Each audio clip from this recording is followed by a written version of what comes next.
ago. With last weekend, what did I do last weekend? Was it last weekend? That's right. Last weekend was so I am a youth leader with my church, and I deal with the high school boys. And so we had what's something called a staycation. So it's pretty much like a youth retreat, but we don't go anywhere. We just Staycation. Staycation. We have people who volunteer their homes to let us use for. So we have middle school boys, middle school girls, high school boys, and high school girls. So we have people in our church. They offer up their homes, on was it Friday and Saturday night to let the kids, crash there and have a good time. So I got to deal with the high school boys. We went to the Ninja Warrior. We went all over the place. So over the course of Thursday, Friday, Saturday, 3 nights, I probably got a total of 8 hours of sleep. But it was fun. We had a blast. I do it. We do it every year, beginning of August. It was a good time. Had ball. Got home Sunday and I crashed. And then I got up Monday and still was in and crashed. So you were on a staycation, but you weren't staying at home. You were staying. Yeah, I was staying at somebody else's. So like I said, we have people who volunteer their homes to us, which is nice because I had 14 dudes. I had 14 guys with me. So, they have nice big houses, so they had their little space, and it was good. It was interesting. And then came back to work. Been working all week. Saturday, I'm off to Hickory, so I'll be this Saturday. This Saturday, I'm going to Hickory to play, and then I'll be back Sunday. And then what am I doing Sunday? That's it. And then next weekend, I have Matthew's birthday. Next Friday, Matthew turns 14. Baby so Seamus. We're doing something for him, and then that Sunday, I was telling you, I can't go. I can't watch the pay-per-view when it's happening because I'll be DJing a church function, which is they're having like an outside, like a fun day kind of thing. So I'll be DJing that from 12:30 to 3-4. Which it didn't dawn on me till was it last night? I was watching AEW. I'm like, wait a minute, they're coming from London, which means they're going to be on in the afternoon. And then it's like, yeah, they're probably. And then they're going to be on at 1. It's like 1:00 in the afternoon, man. It's going to be going on probably till 6 or 7 because it's like 5-hour pay-per-view. But it is. So that's the excitement of what I got going on. What you got going on? So those that don't know, Tino obviously is a musician, as well as a youth group leader and Alcoholic. Apparently, according to Rob. Well, I mean, you're only taking little sips off of that. You're not. Yeah, just here. Cheers. Oh no, cheers. Okay. No, you don't cheers after the fact. No, don't you dare. Where did you get that? Anyways, he's a youth group pastor. He actually does really good stuff with his day job and everything. I am a pro wrestling nut, pop culture nerd, and professional comic book writer and editor. So that's what I do outside of here. Specifically, recently I've been working on multiple different comic books. One called Zor, which will be out in early 2024, as well as new issues of my comic Immortal, which started in 2017. Another book called Stonkered, which has recently been just announced here on the Potsy and Tino show. And then I also have what? You're famous for. Come on, give it to him. Oh, Junior High Horrors? There it is. Yes. So I am most known for a comic book series by the name of Junior High Horrors, which takes all your most favorite horror characters, reimagines them as 12-year-old kids. It was also the first dyslexia-friendly comic book. And then I'm also working on another brand new book. I told you not too long ago, Tino, that I wanted to do one that is adult in nature. Yeah. And one that would be a Kickstarter, probably funded by folks out there that want to participate in it. Specifically, it is probably not going to be in comic book stores just because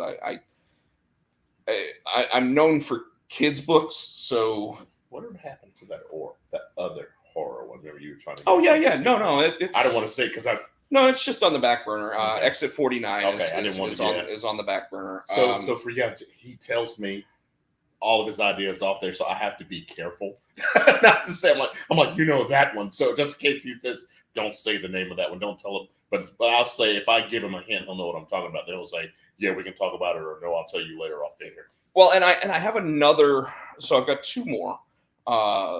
So I finally wrote up the plot for that one that I was talking about, because I was like, I kept talking about it, and I was like, I haven't done anything with it. So I was finally like, all right, let's go ahead and put this out into the ether. So I started working on that. I can't really talk about it at this point, but there's another one that I'm also working on, which is my superhero comic book. And I started talking about it a little bit last week. And it, by the way, folks, we are on YouTube. Our episodes are all cataloged on YouTube every week. Under youtube.com/Rob Pochak. So, and then for those that want to look at the TikTok, it's Rob Potsy Pochak. We give all that at the end of the show, but I'll go ahead and say that now. But anyway, the superhero comic, I had an artist who's been wanting to work on it for a while now, and I've been waiting to get in touch with my buddy Saren, right, who just recently moved out to Colorado, and we're based in North Carolina. So I'm sitting there telling him, hey, I got to wait until I hear back from Saren. But then I started having this idea. What if I did a prequel to that? Because I own the idea. It's just I was working on it with Saren, so I want to make sure that he's included in any decision that we make on the way that it's going. So fast forward a little bit. I'm sitting there and I get this idea after watching the show called A Million Little Things on Hulu. And I'm like taking ideas that I saw in the show, and I'm like, man, what if Superman had to deal with some of this stuff, right? And I immediately go, it's a fucking comic book idea. Let's do it, right? So I immediately go to the artist who was actually talking about wanting to draw the other story, and I said, hey, Daryl, what do you think about drawing this? And he goes, well, let me see the plot, whatever. So I wrote up the entire synopsis for the series, sent it over to him. He goes, shit, dude, yes, let's do this. So we've been starting to design characters and everything else. Well, Daryl has someone on his Facebook page who, I don't know if I even really got into talking about this last week. I wanted to, and then I think we moved on to something else. He has someone on his Facebook page who is like telling him, hey, how about you give me the contacts that you've made in the comic book industry so that I can take those and I can reach out to those people. Yeah. Well, dude is still doing it. He's still saying all of this stuff. Daryl, every time he gets one of these messages from the dude, sends it over to me, and we both chuckle a little bit about it. But, like the whole point is, the guy was like, hey, how about you send me to somebody that I can sit there and say, hey, here's my stuff. Let's see it. So Daryl sits there and says, because I'm also writing a book right now called, So Are You Sure You Want to Get Into Comics? Right. So he says, you might want to take a look at this book that Rob's got coming out next year. So he basically does exactly what the guy is begging him to do, which is, hey, let me talk to somebody that knows the industry, is in the industry, actually has some clout, and I don't have a lot, but I am the associate editor at a publisher that is distributed nationally, internationally. We're through Penguin Random House. We're through Diamond. We also had a movie come out last year. We've got 3 animated series in development. So, I mean, like, we're not small. So when you're asking and kind of begging somebody to sit there and give like information on who to talk to, how to reach them, everything else, I am one of those people, right? Because I do portfolio reviews. I look at comic book stuff. I try to help people out, try to get them into the industry if I feel like their work is good enough. And Daryl sends to me, because the way that this all started was Daryl posted something that said, hey, if your kids are interested in learning how to make comic books, have them talk to me. And then this like 20-something-year-old guy sits there and starts like bugging him, right? And I'm sitting there going, okay, kids that need to be like told, hey, if you like drawing, draw. Keep drawing, not on the walls, but draw. Like draw wherever you can, on paper, on an iPad, wherever you can, to sit there and continue to develop.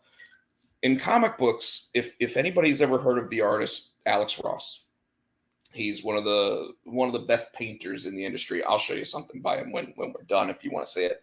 But he keeps showing, like when he was 9 years old, a drawing of Superman that he did, which was crayons and pencils and whatever. And then he shows a painting of Superman he's done like in the last 10 years. And you're like, damn. And that's because that guy wanted to be a comic book creator, but he was always told, keep working on it, keep working on it, keep working on it. And got to start on a comic book called Terminator Burning Earth, where he actually painted the entire series. Okay. And he's most known pretty much for two different series, one from Marvel called Marvels, which I think just celebrated its 20th anniversary, and then another one from DC called Kingdom Come. So Marvels is all about like the beginning of the Marvel universe, and Kingdom Come is all about like the 90s all of a sudden change from your classic superheroes to guys with big guns and all this other stuff, right? And how the classic superheroes have to fix everything because the other ones get too out of control, start killing people that they're not supposed to, doing all this stuff and it's really like one of those stories that makes you go, wow, Superman is necessary.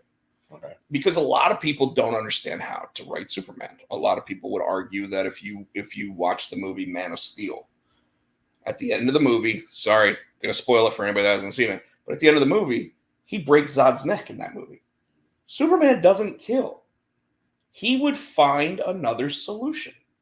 So in that film, Zack Snyder, the guy who did Justice League, who did 300, did all these other Watchmen, did all these films, didn't understand Superman. Okay. And he didn't understand the importance of a character that is about the light rather than the dark.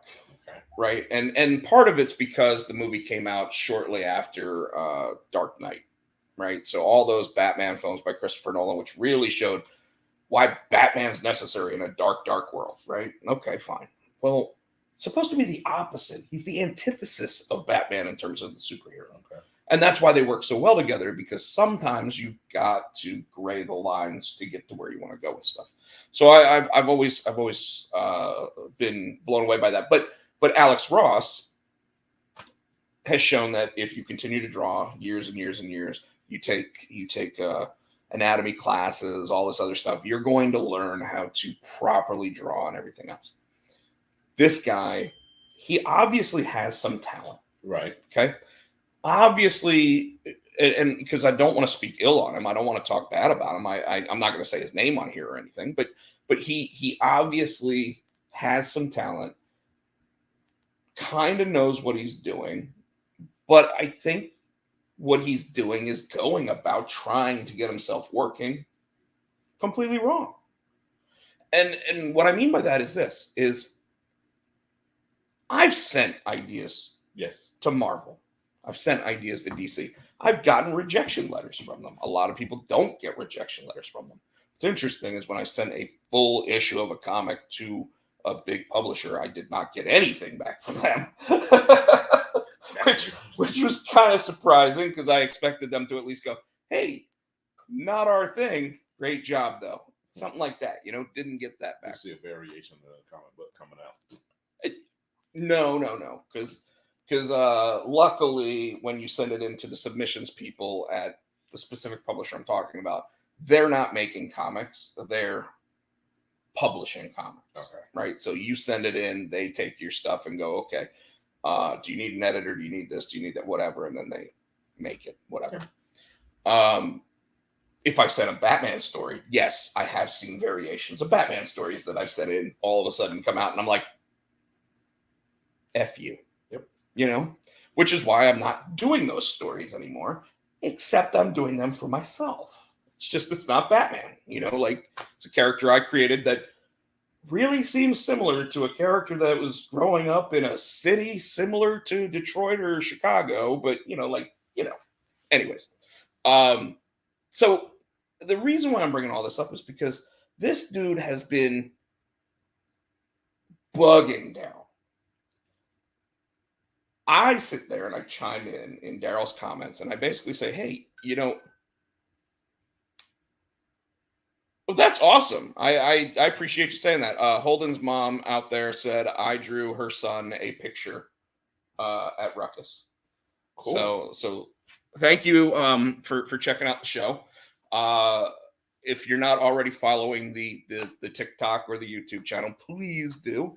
We'd love to grow our image out there. So I chimed in. I said, you gotta feel the burden of really putting in the work before anybody's gonna take any chance on you. Yeah. And like I've had people that are 20-year tattoo artists come up to me and say, I'll do a cover for your book for free if you give me the exposure. And trust me, one of the things that people don't like hearing as an artist is, I'll give you exposure. However, when they know that they've never built anything in one realm, I'm sorry.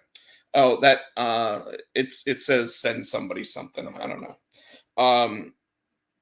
Someone's asking Britney Spears or Christina Aguilera. Interestingly enough, because my buddy Cliff actually produced the Broadway play "Hit Me One More Time" or whatever, whatever it is, the Britney Spears one that's on Broadway right now. I'm going to say Britney Spears because it just gives me an opportunity to plug Cliff. Okay. At the same time, thank you for asking the question, but we'd like to keep it on topic if we can. So he, I was basically saying, put your name out there, but do it the right way. Put it out there by actually going up to these people and handing them 5 different books that you've created. Hand them the completed work that you can sit there and say, this took me, 4 weeks to create. This took me another 4 weeks. I did it all, 6 months. Here's the 6 issues that I created during this. Because if you want to be a comic book artist, you're not going to be the guy that's doing the covers for the comic books day one. Right. Unless you're like me, where your book gets picked up and part of your agreement is, hey, I do a cover. Right. That's just how it works. People hate when I say this, Tino, but and I know you want to get to the wrestling side of the stuff, but I really want to talk about this. The people hate when I sit there and I stress that your name means nothing until you build your name. Okay. You trying to get a gig, if the restaurant or the bar or the venue, are you getting the PNC to play? No. Why not? They're not big enough yet. Well, you're probably also not calling them and asking. Yeah, sure. But why aren't you calling and asking? I've done side stages for PNC. Yeah, no, absolutely. Tino's been on the radio. He's been played on the radio. He has made it as a musician. Yeah. But not to sit there and say, hey, we're playing Wembley Stadium. Right? Yeah. You're not going 80,000 fans. Let's fill it with 80,000 people this week. You're not doing that. And same thing with new comic book artists. People don't feel like they've made it until they're working at Marvel, DC, Image, Dark Horse, any of these companies. But the fact is, as soon as you make a comic book, you made it. You are a comic book artist. Now, are there differences? People can print their own stuff at this point. So are they really a comic book artist if they built it, printed it, and are ready? Yes, they are. I would still call them amateur at that point. And this even goes for the Kickstarters and everything else. You guys can make hundreds of thousands of dollars with your Kickstarters. Thing is if only 50 people buy it, and it's 50 people that were your friends on Facebook, and they were like, we're going to support you, and we're going to give you all this money to buy the original art from it, that's great. Technically, you've been paid to do the work, you are a professional at that point. But if no one's ever heard of you, it doesn't matter. Yeah. Like, how often do I sit there and tell you that I need to break outside of the North Carolina area and start going to Virginia, start going to Kentucky, Tennessee, South Carolina, and all these other places and doing shows there because I need to branch out and get bigger. Now, I've done 5 San Diego Comic Cons. Mm-hmm. That's great. It's wonderful. But all that looks like is people going, wow, you made it. No, I paid a shit ton of money to go to San Diego Comic Con. Now, granted, I am on panels at that. I am talking about stuff. I am developing and gaining a following, and people are listening and people are talking and everything else. The fact is that like they just, people seem to think that there's only one end game with it. And what I keep trying to tell people, and this is something that is in my book and a pretty good portion of my book, is that in the 70s, Stan Lee said, there's money in comics. Well, Stan Lee ran the biggest publisher in the world when it comes to comic books.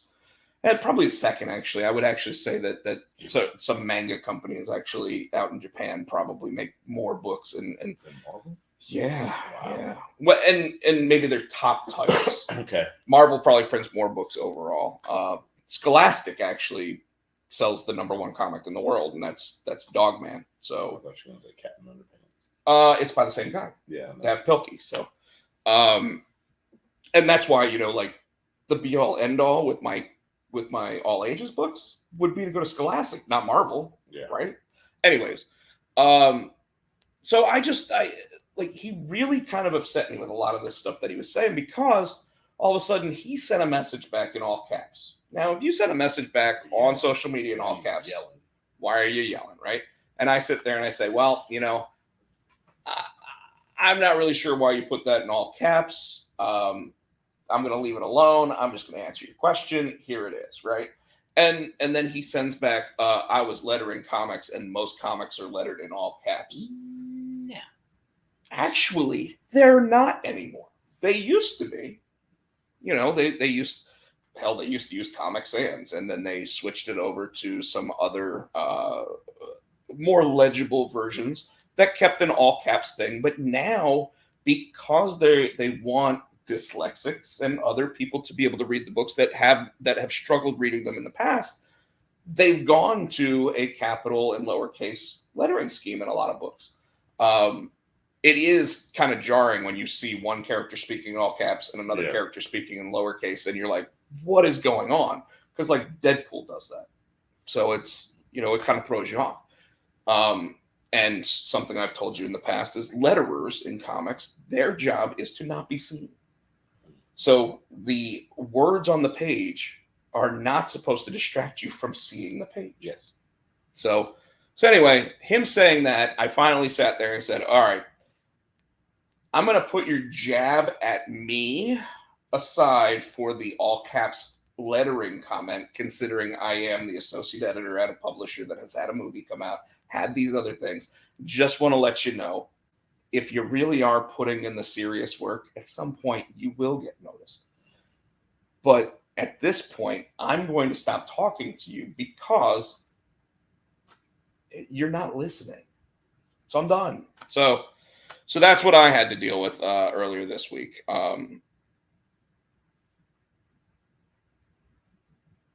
What's happening here? We are getting ready to start talking about professional wrestling. But before we do that, we talk about what's going on with us here on the Potsy and Tino show. Tino, so I plotted out 2 issues of the book with Daryl, plotted out the entire series which is only 1 book so far for that project that's going to be a Kickstarter. And then today talked a little bit with the owner of NC Comic Con about what Keen Spot's going to bring to the show in November. So there you go. That's what I've had going on. But today, last thing I'll say is before, I watch a lot of TV. Strange New Worlds, the Star Trek, finished last week. I said it last week, ended with my least 3 favorite words, to be continued. So I'm upset because with the writer's strike, the actor strike, everything else, I don't know when I'm going to get more. But it has at least been approved for a third season. So I binge watched The Mick, which was The Mick. funny as hell. You need to check it out. The Mick. So what happens? What's it on? It's on. You get it on Netflix or I think on Hulu too. And then season 2 of Killing It came out today. And I binge watched all of that today. So after Raw, they had like 2 hours of that show on, and I watched all of that. And Daryl from The Office, it's Craig, right? Craig. He is so funny in that show. Like I'm gonna go ahead and watch it. It's on Peacock. Oh God, it's hysterical. So I'm gonna watch that. It's all about a guy who is really down on his luck and starts killing snakes. Yes. For a living. Yes. And there's like a competition and all this other stuff where they can win a lot of money for killing snakes. And like I said, I watched it after Monday Night Raw, which obviously we'll talk about here in a little bit. But Heels, episode 3 hit. So I watched that. It hit already? I thought it hit on Friday. Episode 4 hits on Friday, tomorrow. Yeah, I didn't think we were already 3 episodes in either, but we are. 3, which one is that where he came back? No. Yes. At the end he came back. Right, because at the end of episode 2, it's when he broke his ankle or sprained his ankle or whatever. Episode 3 is when all of a sudden Charlie Gully sits there and gives them the proposition, which, by the way, that's the showrunner. Really? The guy that plays Gully. And back in the day, he was the Rick in the ESPN commercials. That's where I've seen him. And he had a show on CBS for a while. Yeah. I can't remember what it's called, but he's the Rick. I can't wait to see episode 4. I watched 3 last week. I can't wait to see what they're going to do with. If you haven't watched Heels season 2, episode 3, not going to sit there and spoil it, but I can't wait to see what they do when it comes to the Charlie Gully situation. And then one of my favorite shows, final season, started last Friday on Paramount. Billions. And did you ever watch Suits? Yeah, I want to know. Okay. So Suits is one of those shows where like it always has those pop culture references that really keep you involved in knowing like how to Suits. I loved the first 3 seasons of Suits. They were wonderful. In fact, the bad guy in the first 3 seasons, Daniel Hardman, is one of the guys in Billions. Okay. And he plays the second in command in Billions, and he's a rich guy who has a drug and alcohol problem, and his mouth gets him in a lot of trouble, right? Like his name's Wags in Billions. But the same thing that happened in Suits, which was after a certain amount of time, one of the main characters was like, it's time for me to go. So he left the show. And then they did 2 more seasons. They did a season where he wasn't there. I think he might have done 1 episode in that season. Okay. And then the last season, they brought him back for half the episodes. And Billions is doing the exact same thing with one of the 2 characters. But it is a breath of fresh air when it comes to Billions. Like the whole first episode is 2 things. One of the main characters is running for president of the United States, right? Okay. The other one is indicted. So you're like, okay. And then they bring in the guy who was one of the main characters from like the first 5 seasons as he might be the only guy that can take down the other bad guy.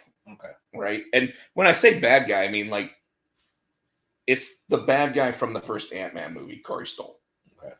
And he's really good at being a smug but likable billionaire. Whereas Damian Lewis, who played Axelrod, Bobby Axelrod, is a very likable asshole. Okay.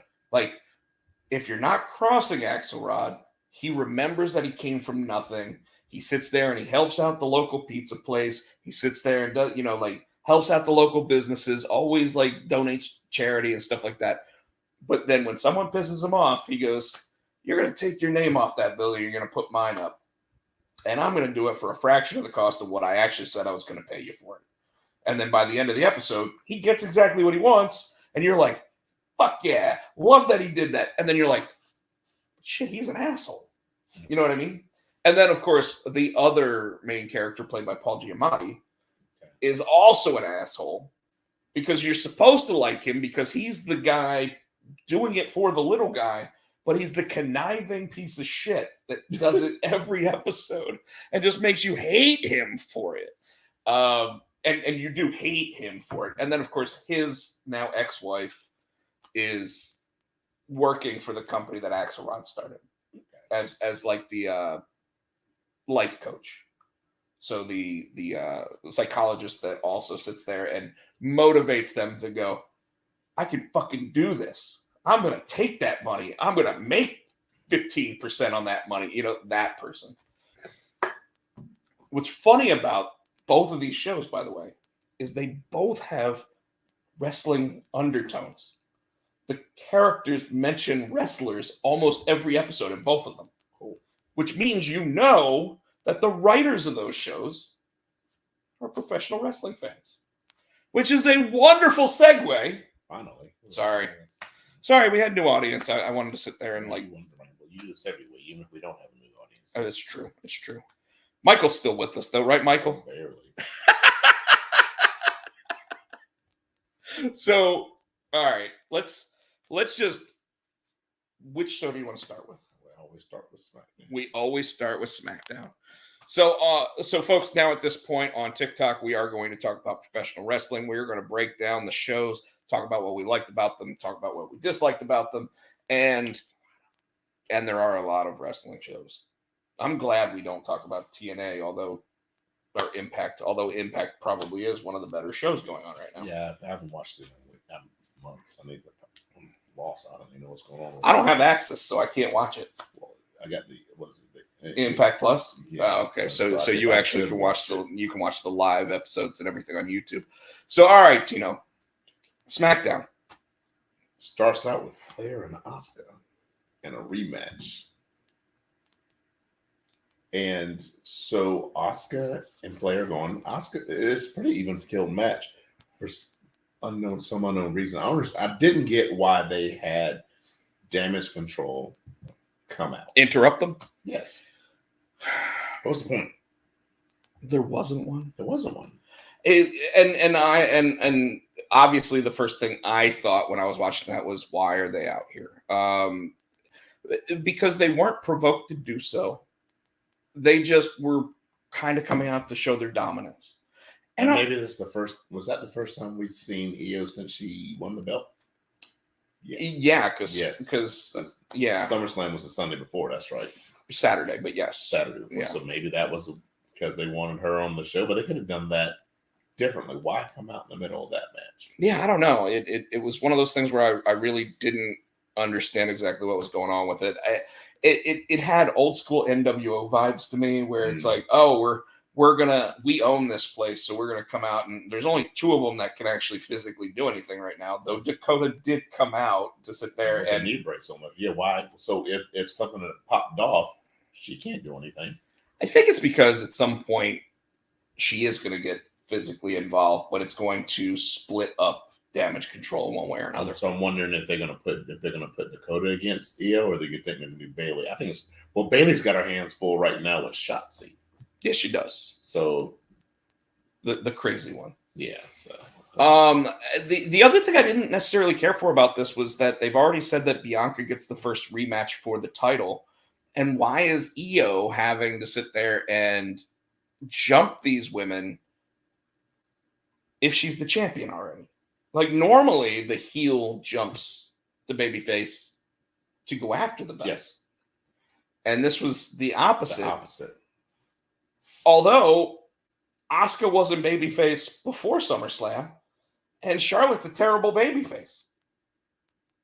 Well, if they're pushing, I think they're pushing, because if you notice Io's getting cheered, I think Io is going to be pushed as the babyface. So now I think Asuka's a better heel than a face. So I can see that running for a while. And if they they need strong heels. So if Bianca turns heel, they keep Asuka heel. And like I said, keep Charlotte just kind of in between. I think they need to keep Charlotte out of the title picture. departure. I think they need to stick with Asuka, Bianca, and Io for now. I wouldn't even mind Bailey getting back in there at some point, not getting the belt, but maybe getting back in the mix somehow. I would almost rather see Bailey versus Charlotte. No title involved. I can see that. Just sitting there going, why are you stealing my spotlight? It's my turn. I'm doing this because I'm keeping you out of the title picture. Okay. Blah, blah, blah. Like, whatever. And I think that'd be a good story. So I agree. Give Bailey and Charlotte something else to do for a little while before Bailey finally turns on Io, because it's coming. That's what we anticipate. Her ego's not gonna take it. Yeah. Speaking of SmackDown women, did you hear the news? Lacey Evans is gone. Lacey Evans is no longer with the WWE, and there is no reasoning behind it. It just sounds like it made sense at the time. Lacey is all elite. You think so? I don't. Maybe Impact.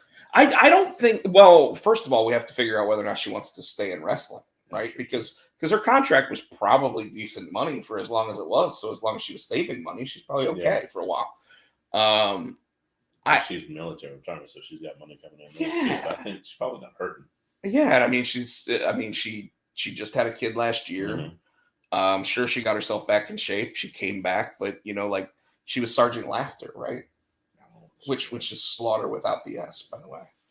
I know it's a bad joke, but it looks better in writing than it does saying it out loud.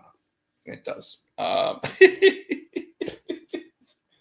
What else happened on SmackDown? So we got AJ and Karrion, which I'm glad that's done. I'm glad it's done. It was getting old. Karrion Kross came back a couple weeks after Triple H took over, which means now he's been back just over a year with hair. Right, dude, I'm so jealous of his hair. Are you kidding? He doesn't. When he was in NXT, and he had no hair, he looked bigger. He was more dominant. He looked more ferocious. I don't know what the word is. He looked meaner. He looked evil. Now it's like somebody's dad coming out to wrestle now, man. I mean, he doesn't. Okay, he doesn't look like somebody that Tino's actually pulled it up. So I'll hold this up to the cameras. I don't know if you can see it. Nope, it moved. I don't know where it went. Hold on. We'll scroll back down. There we go. So there he is. He doesn't look like somebody's dad necessarily, but he does look like the cool uncle that rides the motorcycle. Yeah, but he doesn't look like I'm going to come out there. You know what I'm saying? But he doesn't look like the guy that gets into a fight every week and you expect to win. Yes. Yeah. He looks like the guy that has all the stories of when he was in high school and beat people up. Yes. And now he sits there and just cleans his bike on the weekends. I don't understand why Scarlett, because Scarlett's always getting in Meechin's, or I don't want to even call her Meechin, but just getting her. Why don't they let her fight? She's trained. I mean, they probably will, but you have to remember, even in NXT, she wasn't training as a wrestler. She was training to be his manager. But she wrestled in no, absolutely. She was a smoke show. Remember that? She was the smoke show. So and she is. I mean, she is good. It's not like she's terrible.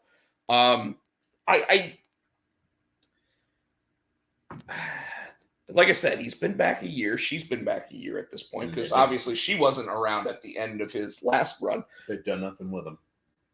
And he had a Drew McIntyre feud that kind of went up in smoke. Then he's basically been in this. AJ. And AJ is so much better than mid card, but this is what he is. He's mid card. This is mid card. AJ. It's not mid card, dude. No, he's main event. Yes. But there is only one main eventer on SmackDown. Especially now. We've talked about too. It gets stale. Mm-hmm. And they've got so many, especially with all the nights that they have of wrestling. They've got 3 hours on Monday. They have 2 hours on Friday. 2 hours on Tuesday. NXT is not really, but between SmackDown and Raw, I guess is what I'm saying. I mean, the number one main eventer right now does show up on SmackDown or on Raw, SmackDown, and NXT. So dominate that. I'm trying to make a point. So this is what pisses me off. Go ahead. My train of thought. they're recycling the same people, and that's been my complaint. They're not building anybody. So if Roman Reigns was to get hurt, God forbid, which he apparently is, who you got? You know what I'm saying? They don't have anybody that they can fit into that slot. 3 of the 6 guys that were in the main events at WrestleMania are currently injured. Exactly. And technically, they were saying that 4 of them were, because they were saying Cody was. You push Sammy, you push Kevin. Well, Kevin's hurt now. You know what I'm saying? Broken rib. Yep. They can't defend their title. So what happens? What? God forbid if he'd have been a what happens if Gunther goes down? They don't have anything planned. They've got their guys that they like, and they ride them to death. I don't. So I do agree to a degree.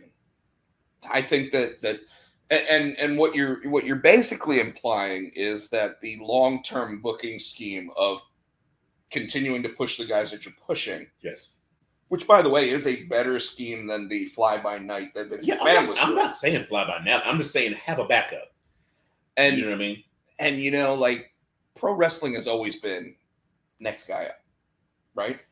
Now, with that, you obviously know that Roman is only going to wrestle when healthy and when he wants. Yeah. So you shouldn't have to worry about him getting injured. Though last week we completely discussed the idea behind Roman's been putting himself in these bangers and matches where there's weapons involved, there's table spots, and at some point he's going to get hurt. Like they all, especially if you're not doing it on a week in, week out basis, right? So you and I have been talking about this. We've been discussing that. At the same time, it still makes more sense for them to push specific guys right now. And you're starting to see some of the other people getting pushed. Obviously, Cody's getting pushed. Obviously, Seth's getting pushed. Obviously, Roman's getting pushed. The entire bloodline is getting pushed, right? You're starting on SmackDown to see the women step up. Io Sky, Bayley, Charlotte, Asuka. Bianca looks like she's hurt. So guess what? She's held off TV last week. Yeah. Did you miss her? No, because you still have Io. That's why Io is a fresh face in that title picture. You know what I mean? She is, but you still had all those other ones that were there. Shayna's apparently hurt right now on Raw, so we didn't see her this week. Right? Did you miss her? No, because other people were put in positions. Hell, they literally brought back Piper Niven, and I know we're not talking about that show yet. They literally brought her back, and it's like, hey, where was she for the last 4 months? You know what I mean? So I get what you're saying. It's interesting because obviously they don't really have a plan in place for what to do with the men's tag team championships while Kevin and Sammy technically are hurt. Yeah. So you see it. You definitely see what you're talking about. And you do see gaps in the programming because of it. Mm-hmm. Not gaps like you might see in another company's programming, which I'll talk about later, but you see gaps in the programming because of it. What happened next? Edge is back. So Edge is So there you go. Edge is back, and he is just coming back because he said, I saw, that's on the docket next week for his 25th anniversary. He wants to face somebody that he's never faced. He wants to face Sheamus. So, and then they did the clips from when they did the Sheamus's whatever his YouTube channel, Celtic Warrior, and they did the thing where they were riding the bikes down the hill, and Edge fell off, and he popped back up, and he said in that moment, which made sense. He said people saw him like, well, why isn't he wrestling? Because he bit it. He did, but. And it's funny because he did his own stunts on Haven and other shows that he's been on. So a lot of people started going, oh, well, he was able to do that because he knows how to stunt roll. Mm-hmm. And that's kind of what he did in that fall. But when he got up and you saw that raspberry on his ass, like, I mean, it was this big. It was good. And of course he's like, oh, great, show my bare ass on TV. Thanks. But famous on that little bit. Take that down. Thought you said you were going to burn that photo. So So here, I think, is one of those moments where you obviously have a main eventer that you can just plug in when you want with Edge, as long as he's still under contract. Because rumor is that tomorrow night on SmackDown, he will retire because they're in his hometown of Toronto. I thought he was going one more run. So he originally thought SummerSlam was going to be in Toronto, and he was going to retire at SummerSlam in Toronto, but it's the 25th anniversary of him. It's the perfect time to do it. I don't think he's going to retire. I think he's going to. I don't think he's going to run until the wheels fall off. I think he wants to get that belt one more time. Well, doesn't everybody? Yeah. You know, and he's obviously proven he can still go. But I don't think Sheamus should be the final opponent. No, I think he could pull a Trish. I mean, he could win that title and then retire. Sure. You know what I mean? Sure. There's a lot that could happen there. But again, I do think that this fits right into your statement in the opposite, where they fit him in when obviously you don't have all your stars where they are. Okay. Man, let me talk to you. Well, that's not the man. I said my man. Oh. Yeah. Yeah, this is the movement. Yeah. Apparently. So LA Knight went against Top Dollar. Now, I'm going to tell you the funniest part about this whole match. Can I guess? Oh, you already said it. Michael Cole rapping. Not even Michael Cole rapping. Michael Cole talking shit about Top Dollar. Like, I'm waiting. I'm waiting for them to sit there and have Corey Graves go, Top Dollar wants a match. and you know what? I could totally see it being Top Dollar and Ashanti the Adonis versus Corey Graves and Michael Cole. Oh, my God. And you know who'd win? Corey Graves and Michael Cole. That's the best stuff part. So we got that match. So LA Knight, you know, he takes care of Uncle Phil. He beats Top Dollar. He called him Uncle Phil. He did call him Uncle Phil. Again, that's twice now. Then they celebrated Hulk's 70th. Well, birthday. Well, let's go ahead just real quick with the LA Knight stuff. LA Knight obviously started a feud with The Miz on Raw, but here he's sitting there doing what he's supposed to on the show that he's actually meant to be on, which is SmackDown. Takes care of the match. No flaws in the match. The match was solid. Top Dollar actually did what he's supposed to there. He puts the right guy over. He didn't slip. He didn't. Neither one of them did. Yeah. And then at the end of the match, he got like 30 seconds on the mic, and that's all he needs. And that's something that you can't teach that to people anymore. Like, he just sits there and he goes, "Let me talk to you. Everybody out there talking about The Miz, talking about this, that, whatever. And, you know, we're all just sitting there talking about," and he does that, and the whole crowd just sits, and you're talking 30,000 people in some places. Everybody's saying L.A. Knight. He didn't have to say it. No, he doesn't. He just goes like this at this point. The crowd is loud enough to do it. And then they say, yeah. And he finally comes back after they say, yeah. And he goes, yeah. And then he just drops the mic and pops out the ring. I still wish he would bring back dummy, yeah. Wish he bring that gimmick back. The dummy. The dummy, but dummy, yeah. He does all his other catchphrases except dummy because, you know, that's not an insult. That's just a fact of life. He says that. Right. The yeah, obviously. Except dummy gets looked at as something that could be derogatory. So yeah, and the dummy button. Yeah. Let me talk to you about that, Tino. I know a little bit about things that you're not supposed to say at certain places. Dummy's not racist. I didn't say anything racist.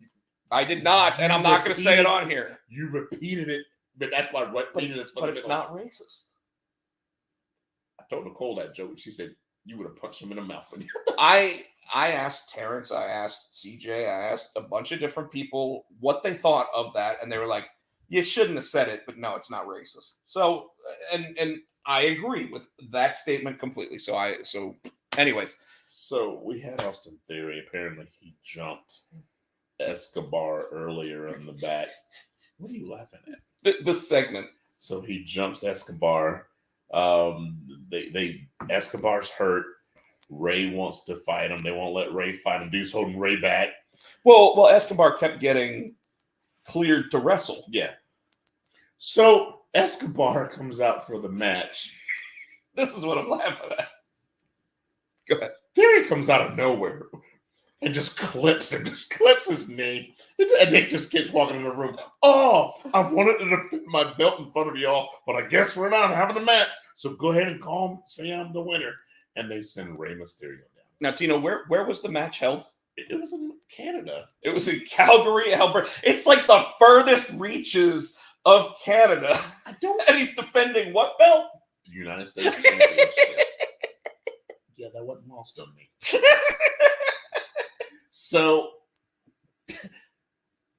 So he can't go. He gives Ray his blessing. It's kind of like the Hulk Hogan Bret Hart moment where Hulk Hogan came back and beat Yokozuna. Remember that one? Mm-hmm. Ray goes down. They have WrestleMania match. 8? Yeah, I think so. Yeah. They go down. It has the match. Ray is now your new United States champion. Well, it wasn't Hulk Hogan. It was, you know what it was? It was Becky Lynch entering the Royal Rumble and winning the Royal Rumble after she lost her title earlier in the night. But I don't understand why they put it on Ray. Is this going to make him jealous? You think they're going to bring back? Because I would love for them to bring back Legado, Fantasma, and get rid of the LWO. So Terrence, after it happened last week, said to me, "Oh, you know what's going to happen? He's going to turn on him next week because he did the whole like holding his head up right against him, sitting there saying, yeah, you did it." Honestly, I don't know. I think Legado Fantasma is coming back. I do think they're going to turn on Ray. I think they have to. Yeah. It's sad though because Dominic's as over as he is right now, negatively, but over. That I would almost want Dominic to be the one that saves his dad when they finally do turn on him, but that's not going to happen. They're on two different shows. He's the North American champion. He shows up anywhere he wants, apparently. In fact, it would have been smarter for him to defend that belt. I don't think he'll come to Ray's defense. No, he won't. He won't. Not right now. There's no way. No, not until Rhea Ripley dumps him. Which will happen. And by the way, will probably make Dominic a huge babyface. I don't know if it'll last, but it'll make him a huge babyface for a while.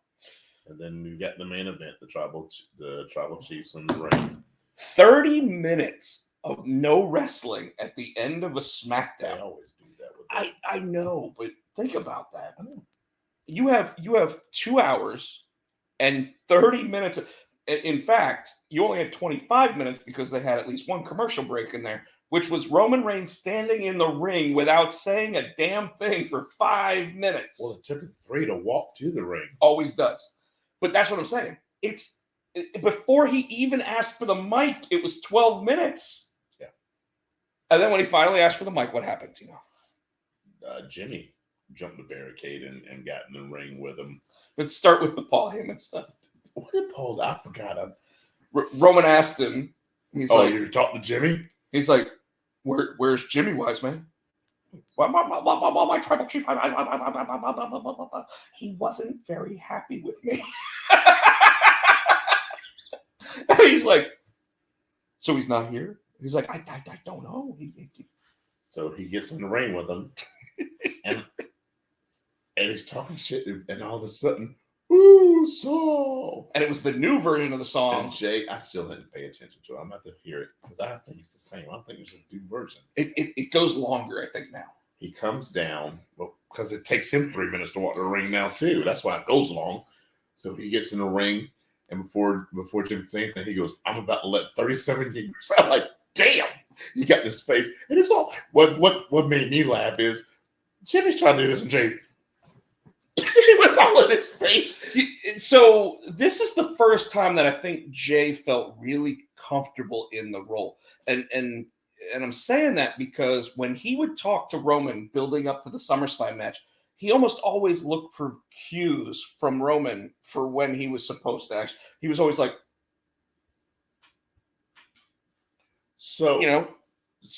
like begging. So my favorite part is the thing that made me pop is Roman and Paul and Solo are in the background, and they're just enjoying this whole thing. They're just standing there, and Jimmy's like, "Yeah, I don't want you to be an asshole like that dude." And that's when Roman goes, he's like, "What the hell did I do?" And so, they did that. No, you get out of my face, da da da da da. So he kicks He kicks Jimmy. Jimmy's slow walking, pouting with the head down up the ramp. All Really slow walking. all puss face. Did you break your phone? No, it's the screen protector. Oh, okay. All sour puss. But real slow. Yeah. So Roman starts laughing. So Jay goes to he gets a good hit on him. Then Solo tries to hit him. Super kick. He turns Superman punch. He gets knocked the fuck out.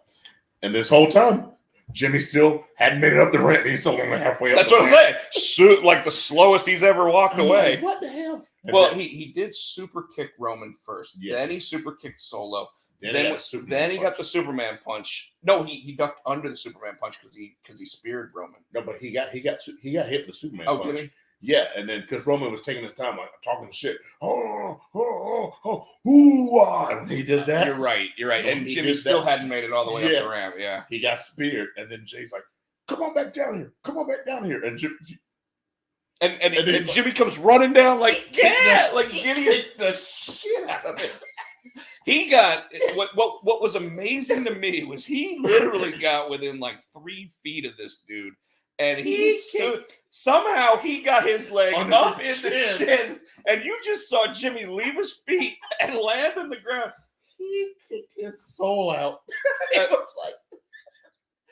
You see the old cartoons where he's actually solely the body. You see the bird. Yes, it was Spider-Man in when Doctor Strange knocked him out of his body. God, that's what it was. That made me pop. I'm like, damn, he kicked the shit. The only super kick I think was better was after he hugged Sami Zayn. Yeah, and then Sami went to turn, and all of a sudden he's like, and he kicked him, and it was like.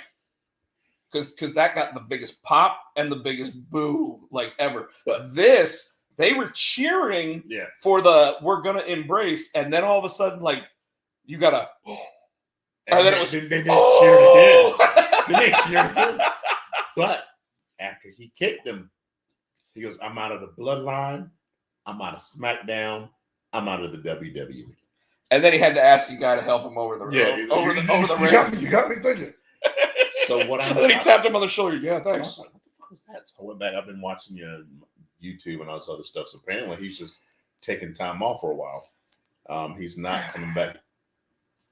He's not coming back. They say probably won't be back for a while. He's under contract. They moved him. Well, yeah, he's under. But contract. They moved him to the alumni, which is totally a Triple H. He's under contract, but I think they're giving him 3 years, dude. I mean, yeah.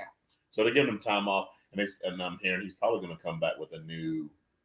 That he can't come up a new look, probably a new kind of a gimmick. Well, they finally got him into a new look, without changing the gimmick, right? And you're right. Like at this point, I could see Jimmy coming out to the Uso music for a while. Him actually challenging Roman for the title because obviously, like that's kind of where it looks like he's headed. Yeah, he said, "I didn't do it for you."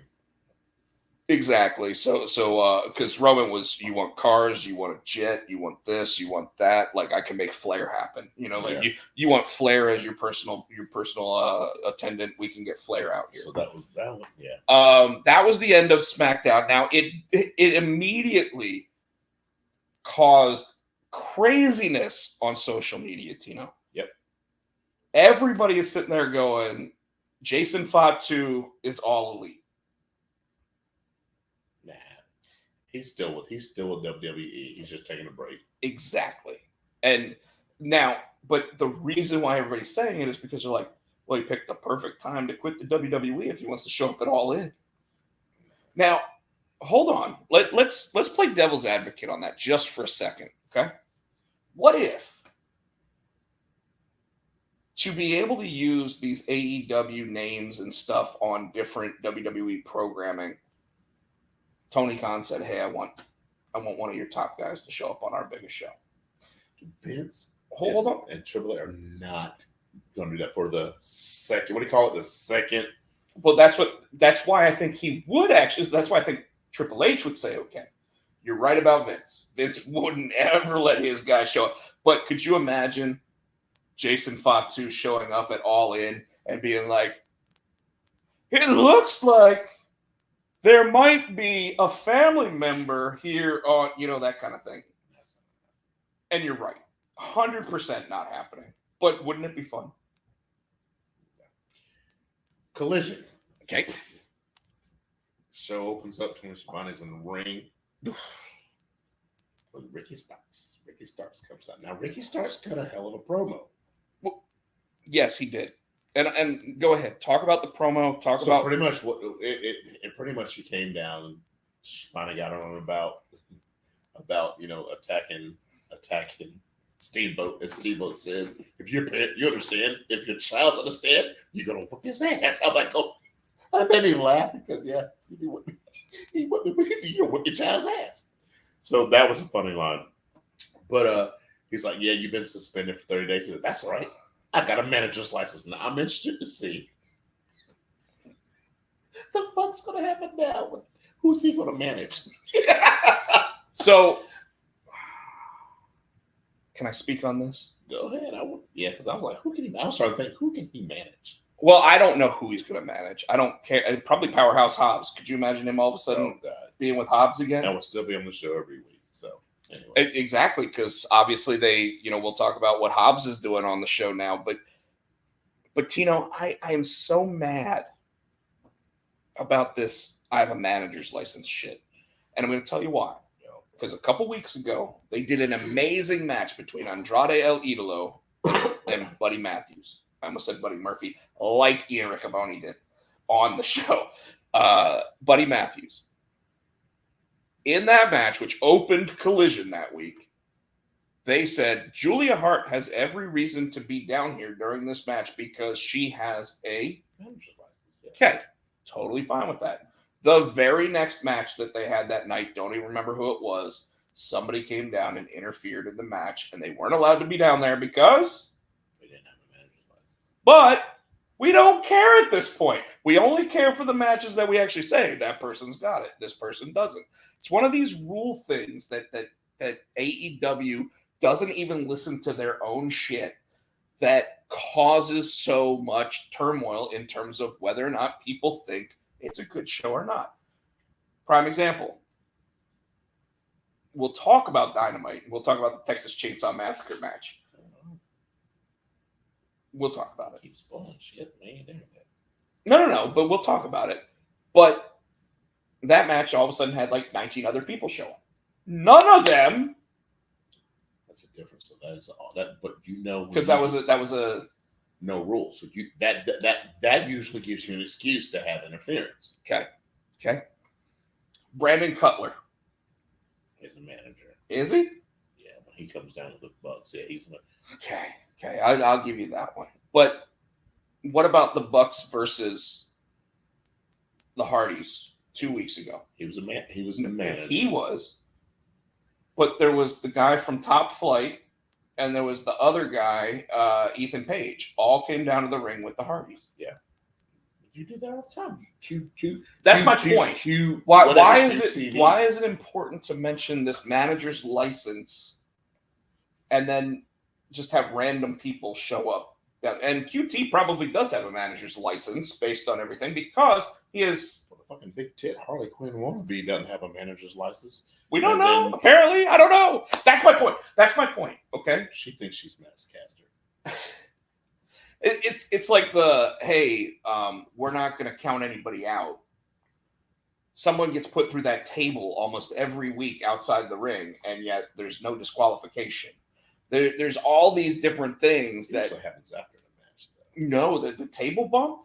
Every championship match that happens in AEW, that table gets busted. Yeah, but it's not the one that the belt is sitting on. What you're talking about, but I don't think it's during the match. I think by then it's been thrown out, or they don't throw matches out in AEW, and that's part of the problem that I have, and we'll talk about that with Dynamite. But anyways, this whole Ricky Starks thing, it was the first time that I felt like Ricky Starks didn't know what to say. Like he had to get to I have a manager's license, so I'm still going to be on Collision every week.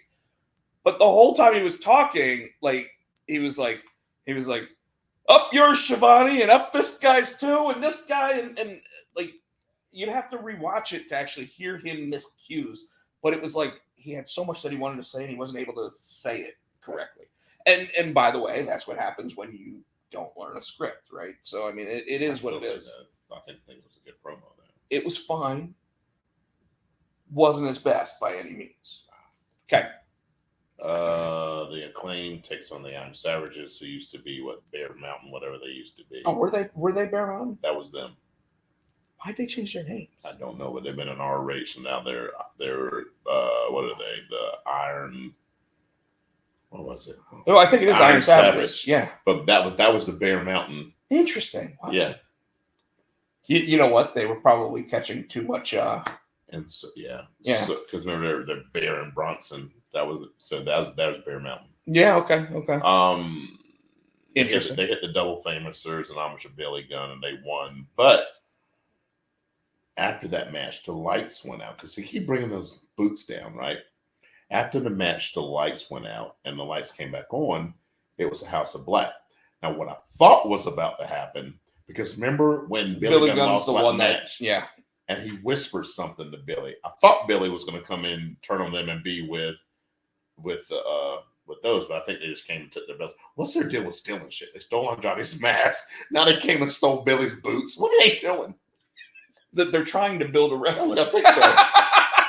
they're doing that. They're doing that. Create a wrestler, except they have to keep grabbing gear. At some point, someone's going to be naked. Because what I thought was going to happen. Okay, so either A, are they going to bring Billy back and they are going to win those trio titles, or I think the Acclaim are going to go against the Guns, and I think that's when Billy comes back and he's with his boys again because they finally made him proud. He's going to come back heel. I could totally. So right now, the sad thing about it is that I could see Billy Gunn coming back, joining the Gun Club, and becoming part of Bullet Club Gold. Yeah. Because out of all four of those guys that are currently in there, Billy Gunn's still the best talker. And Billy Gunn's not a great talker. No, I'm trying to think. Yeah, those.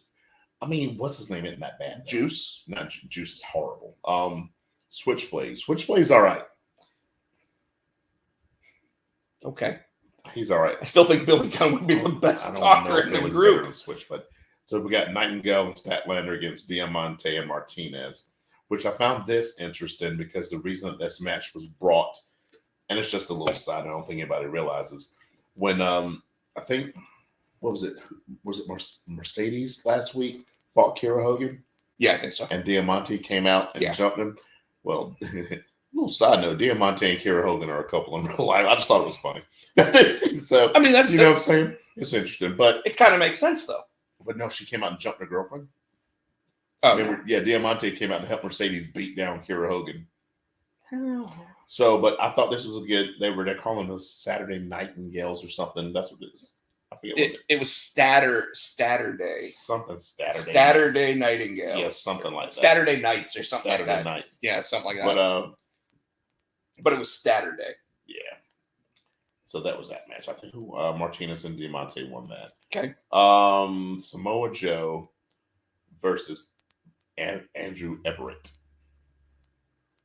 And the Luchasaurus. Who apparently everybody was talking about being a like Ring of Honor.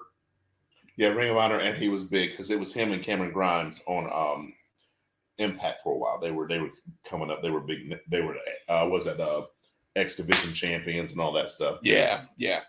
And Samoa Joe whooped him, and then Samoa Joe sits there and says, "I'm about tired of waiting for that challenge I laid out. So by the end of the night, I'm going to have my answer." So Christian Cage and Luchasaurus figured, hey, Joe squashed that dude. There's the extra time. We're just going to walk the fuck out because that's what they did. They just came out and just started running down.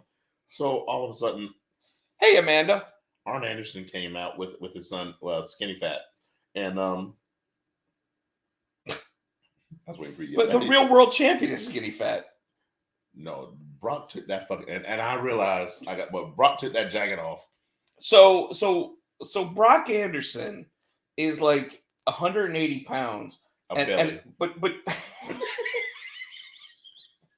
he took off like an Arn Anderson skin suit and put it on himself, and that's what he is. So That needs to be a TikTok clip. Somebody wants to clip that. So Brock decided he's going to run in and try his hand. And Luchasaurus like, get the fuck out of here. I whooped him. And so then Darby came and, I loved how Arn Anderson had to remind Christian Cage that Luchasaurus is actually the champion. And while you're at it, I'm going to need you to start quit wearing your sleeveless turtlenecks. You know your armpits in that jacket. Dude, I love the sleeveless turtleneck. So the main event, what do you call it? CMFTR. What were you going to call it? CM Punk, I don't know. Elemental P, I don't know. But CM Punk FTR against the Blacks. The House of Black. Yeah. Man, I don't want to get canceled. It's House of Blacks. That's what Aleister Black. I know. But you said the Blacks. I'm sorry. See? It's the House of Black. So I get it. The House of Black. God bless. Brody King, Buddy Matthews, and Aleister Black. I'm sorry, Malachi Black. The trio's champions. I should be able to say it. Anyway. So. I can't even do it. I popped myself. House of Black won, screw it. House of Black won. They did. Lots of false finishes. Joe, where the F did Joe come from? I gotta bring my catchphrase back.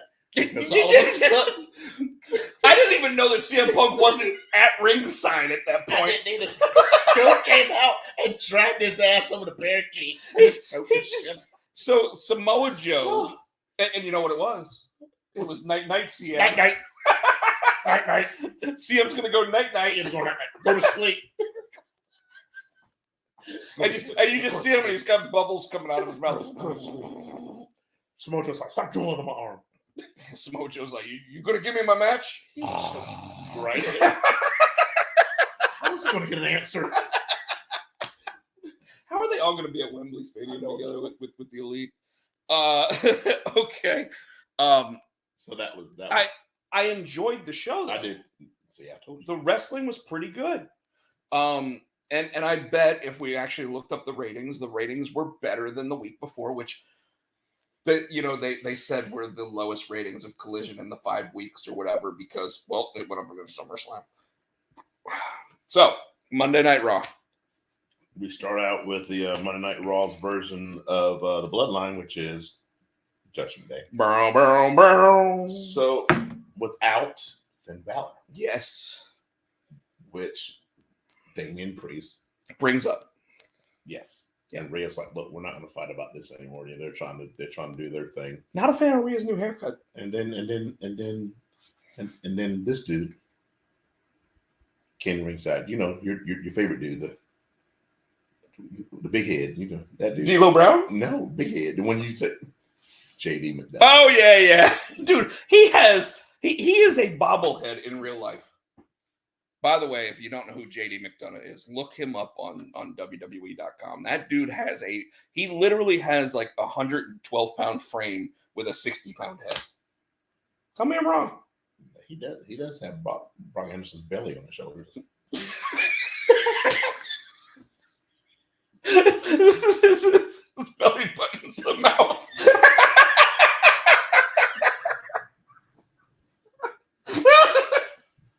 Okay.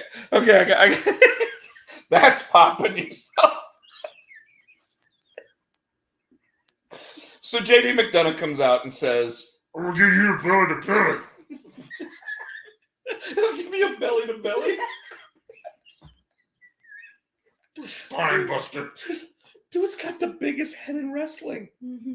Like seriously, like it's just.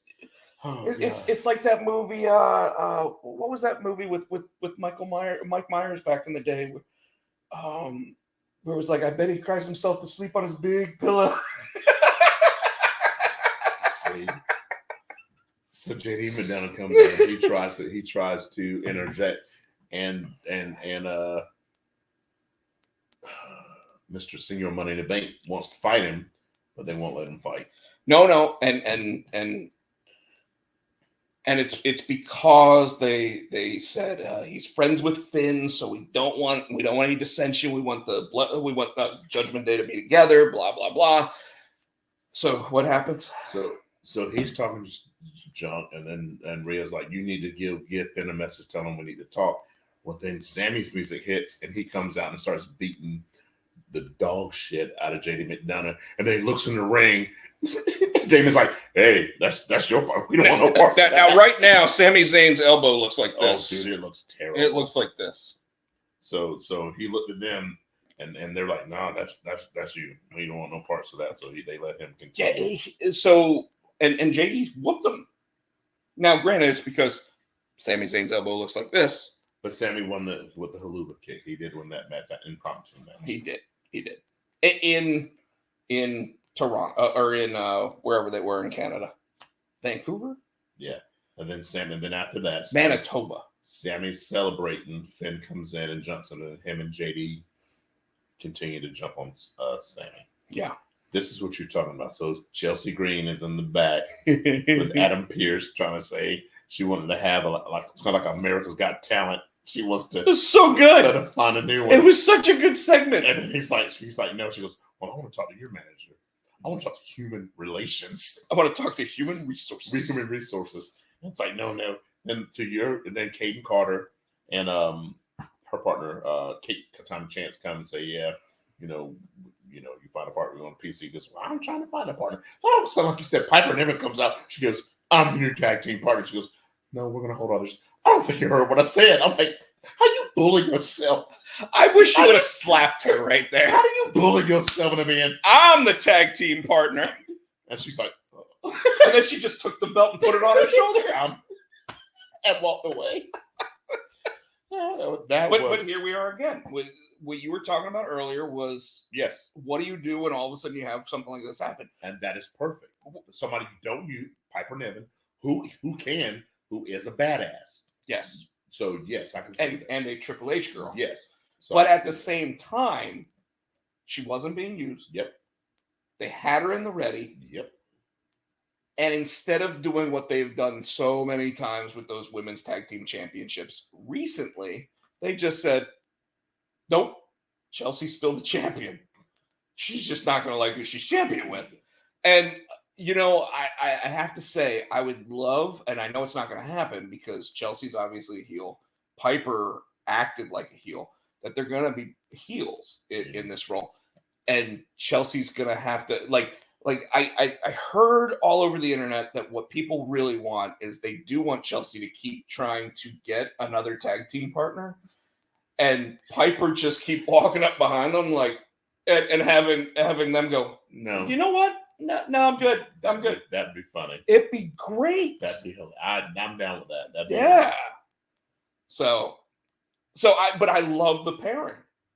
Mm-hmm. In fact, I think it's actually a better pairing than Sonya Deville and Chelsea Green was. Yes. Because as Chelsea Green starts accepting Piper Niven for who she is, Chelsea Green has all of the tools to be women's world champion. So if all of a sudden this turns into a Shawn Michaels Diesel situation, I could totally see this being something that really takes off. Yeah, because she came over from Impact. She was the tag team champion over there too, or Knockouts champion. Yeah. Tag team. Yeah. Next we got Vinci and Chad Gable. Man, Chad Gable looks good right now. Yes. Then Chad Gable won, and then Gunther was mad, so he decided he wanted to fight Otis. Otis. Let me ask you something when it comes to Chad Gable. Are they going?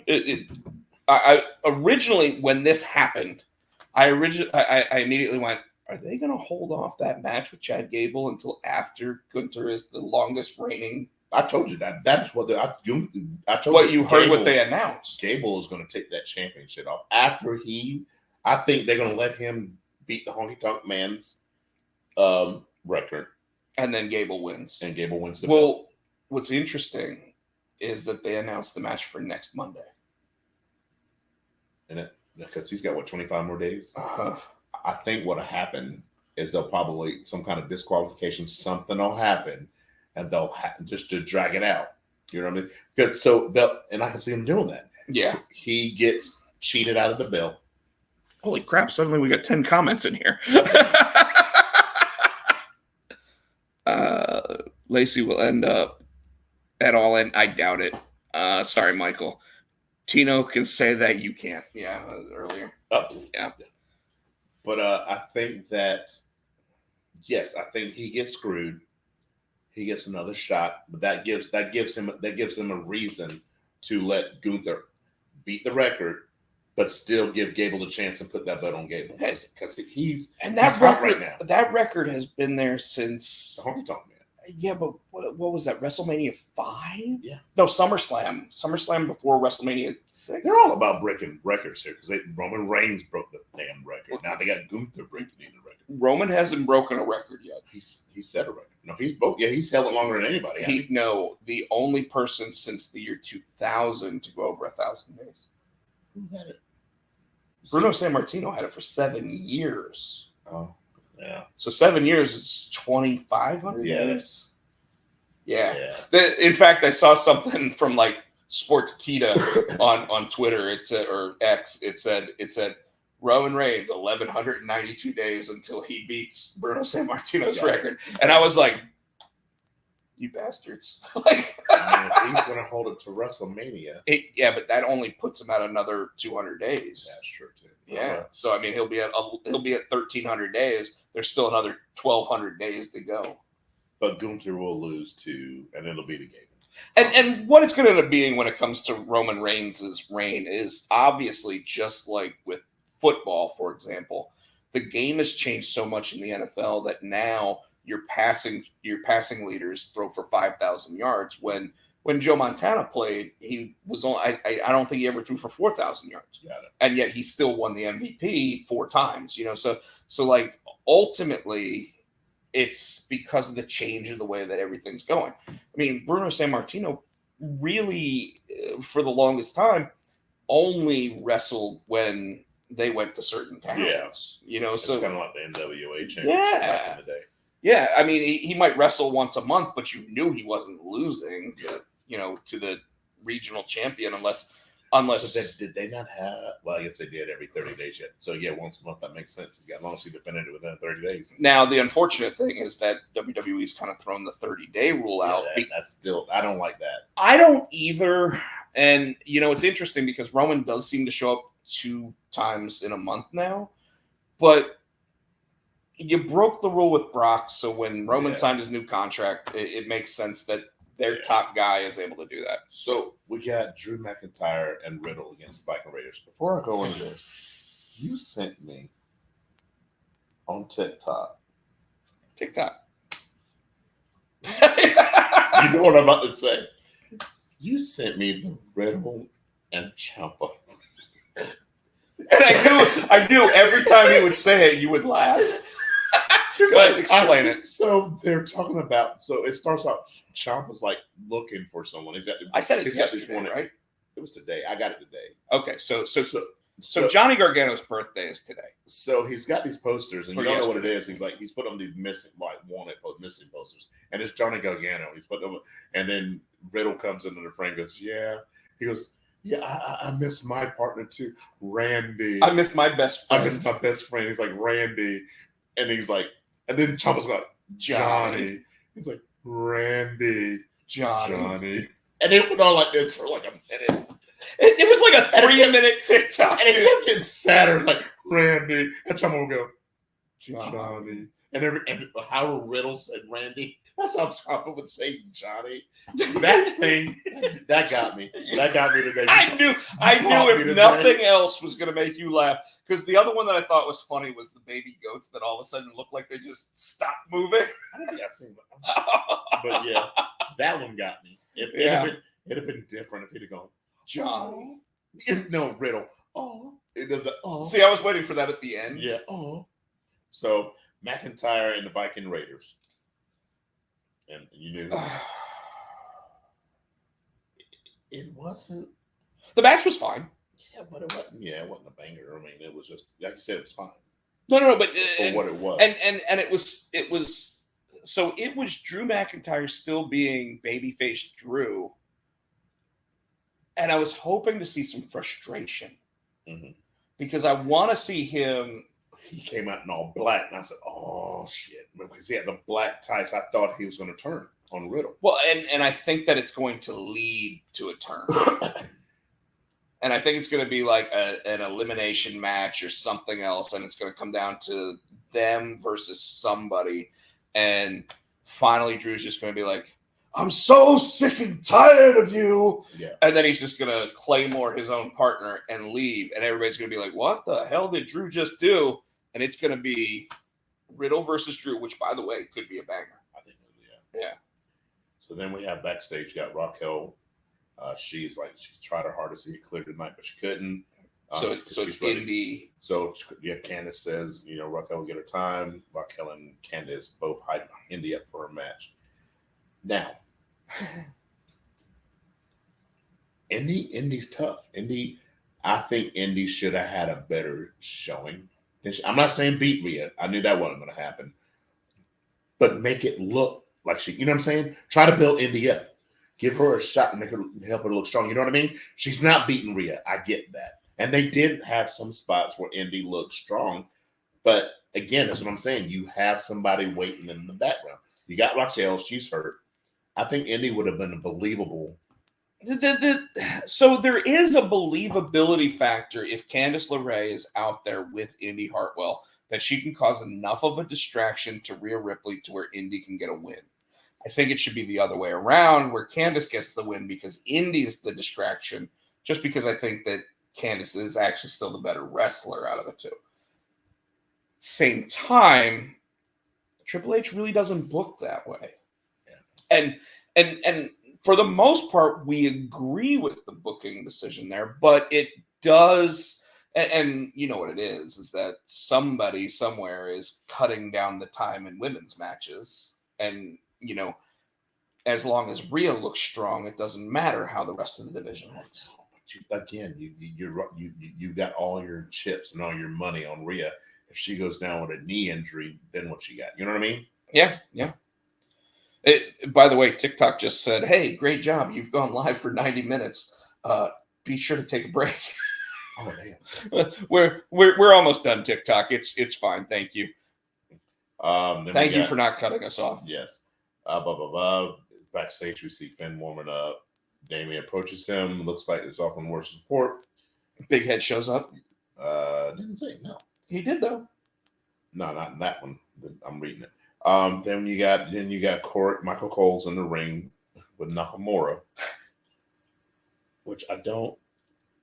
He just spoke a lot in Japanese. I'm okay with that, but WWE needs to learn to actually put closed captioning up when that happens. Yes.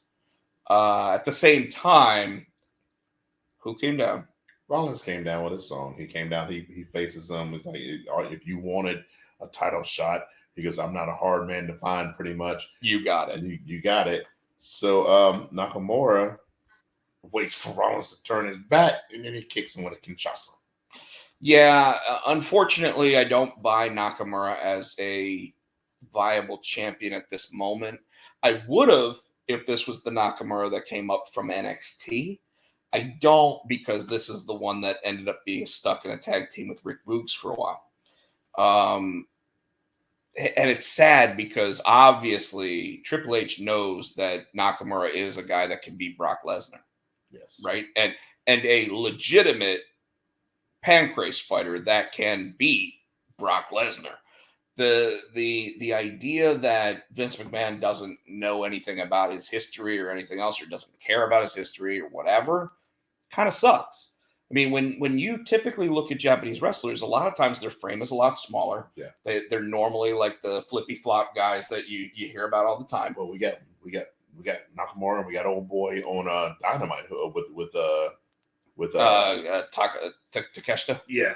Yeah, and Takeshita is kind of an anomaly as well. But you got the Stone Bulldog, the Murder Grandpa. I mean, they're short and stocky. Yeah, but Murder Grandpa is still like 5'8". I mean, but yeah. my point though is that Nakamura is like 6'1". He's lanky. Yeah. But at the same time, you know who he reminds me of? You remember the movie The Replacements with Keanu Reeves? Remember the kicker? Yeah. Where he's like, "I'm wiry." Yeah. Like, that's who he reminds me of. He reminds me of the weird Australian kicker, you know? Or Australian kicker. So the thing is that I know him and Rollins at a premium live event are going to kill it. Yes. It's probably going to be Nakamura's best match since his Wrestle Kingdom match against AJ Styles. Yes. Because he hasn't been able to do anything like that. My problem with it is that I don't buy him as a contender. No.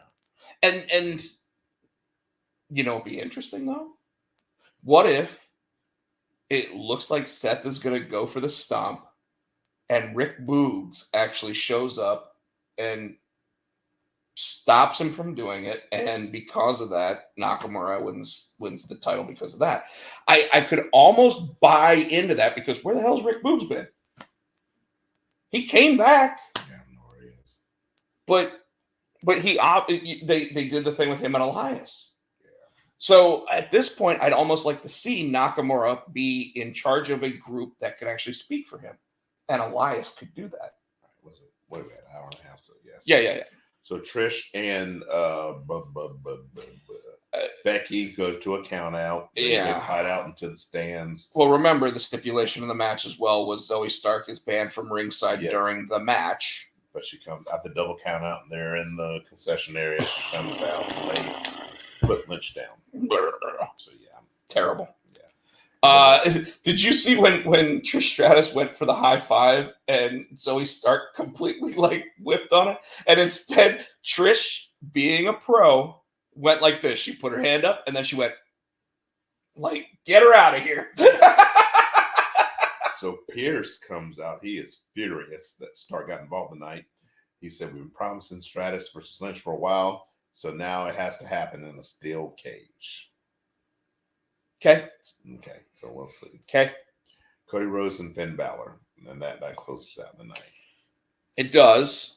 Solid match. We get about halfway through the match. We've got back and forth, and then take over. Priest slaps the Money in the Bank briefcase in. Dom comes down first with a steel chair to distract the referee.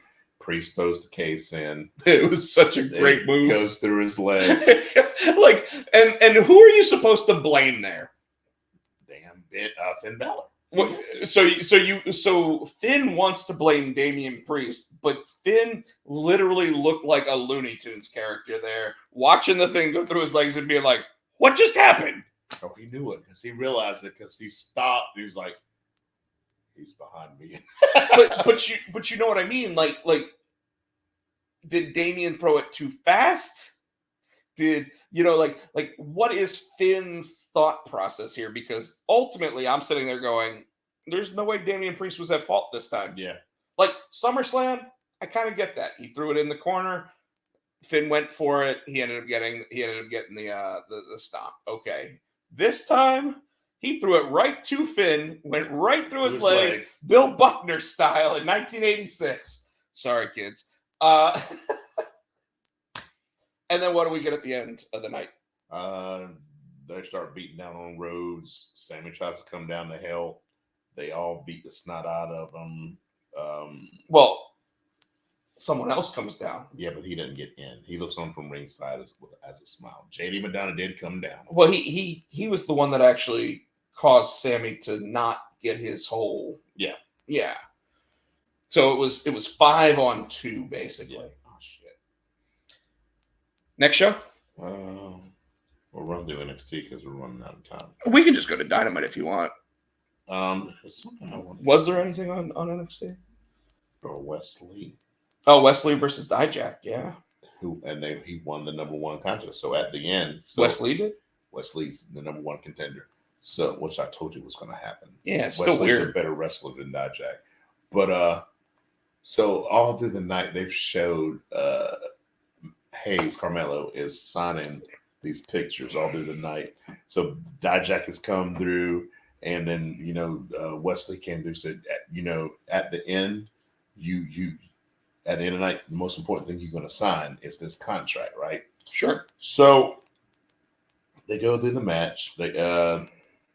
he wins. So he goes at the end. I thought the show was over. I thought they had last. So Wesley has now beaten Dijak twice. Yes. Okay. So he wins his match.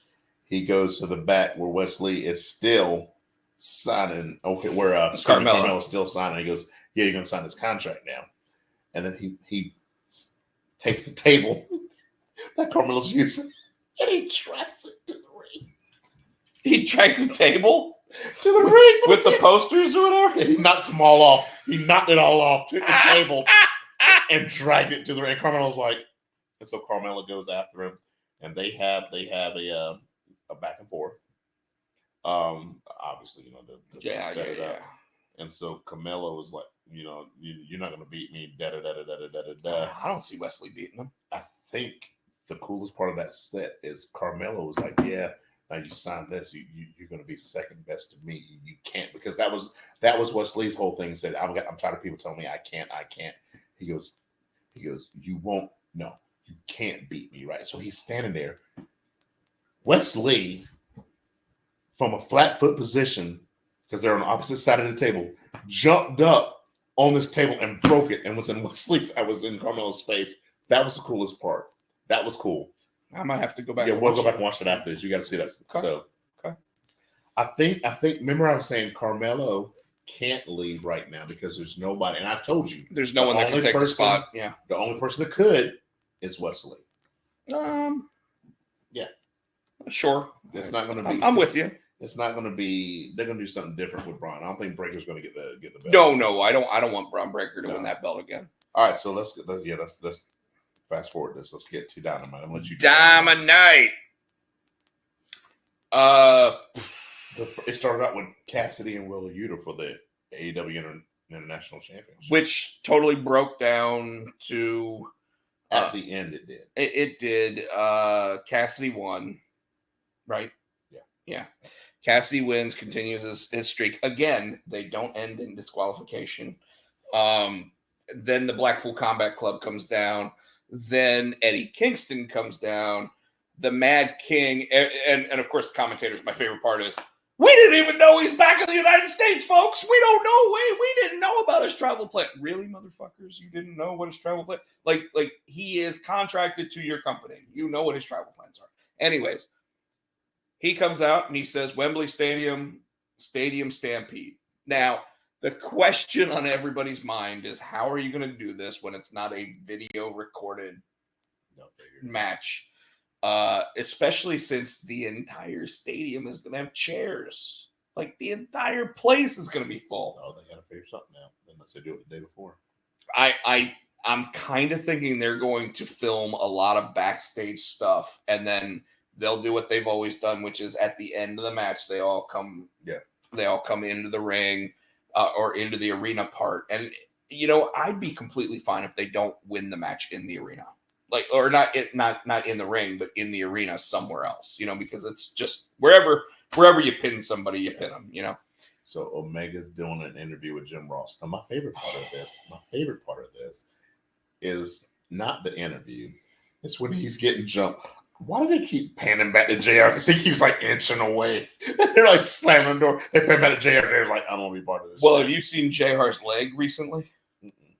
JR has something that's about this on his leg. What's wrong with him? He took a bad fall, so he probably was getting himself out. He looked rough. He doesn't look great, unfortunately. So we're definitely putting our thoughts in for old JR. So yeah, okay. So, but immediately after that, you get the Hangman segment that was supposed to be taped at Collision, and they took it off site because of the whole backstage fiasco with that shit. And Hangman sits there and he's like, you wanna sit there and jump somebody? You wanna fly all the way down to Jacksonville, Florida, and jump somebody, and you only make it last 2 minutes? What kind of jump is that? I'm laughing. My favorite is he had the beer. The dude's like, you can't have a beer. Are you serious? He's like, okay. This is a hospital. You can't be drinking that. And he's like, okay. And he just chugs the whole thing and hands him the can. In-ring segment, Chris Jericho and Don Callis. So Let's go ahead and explain that this also ended up becoming a Don Callis versus Chris Jericho like back and forth, which ended in a beatdown of Chris Jericho. And now it would have been the back and forth. So Callis, so you got to remember. I know, but I have problems with this segment. All right, well, let's explain this segment first. And that's what I'm saying. And then Sammy Guevara comes down to make the save on Chris Jericho. But why is Jericho get jumped? You got to go back to okay. Jericho says yes, and then so Callis like, all right, cool, let's leave. And Jericho's no. The way the segment starts is Don Callis sits there and says, "So what's your answer, Chris Jericho?" And Chris Jericho says, "You think that I want to be part of your group? I'm the creator of said, groups. I don't join factions. I make factions." So the answer, Don Callis, is yes, I will join the Don Callis family. And Don Callis then sits there and goes, "Holy shit, you want to join? Oh, okay, let's just get out of here. We'll go have a steak. We'll go to your favorite steakhouse in wherever we are, and blah blah blah." And then all of a sudden, like from there, Jericho's like, "But didn't you have a painting or something?" And he's like, "Yeah. I'll bring it to the." And Jericho's like, "No, I want to see it." And the painting, folks, is Don Callis holding a severed Chris Jericho head. He tried to blame on the artist. It's not what art. He totally got it wrong. And Chris Jericho sits there and says, "You thought I was going to say no. You thought I was going to say no, but for your first time in your stinking life, tell the truth. Tell me the truth." And Don Callis looks at him and he goes, "You want me to tell you the truth?" He's like, "I demand the truth." And he's like, "Okay. I totally did think you were going to blow me off and not be part of the Don Callis family and this that because your ego, because you are the most egotistical son of a bitch in pro wrestling." And Jericho's like, and at this moment, I thought Jericho was going to be like, "Well, that's good enough for me. Let's go," and join because that would have been a better end than what we got when Ospreay comes out.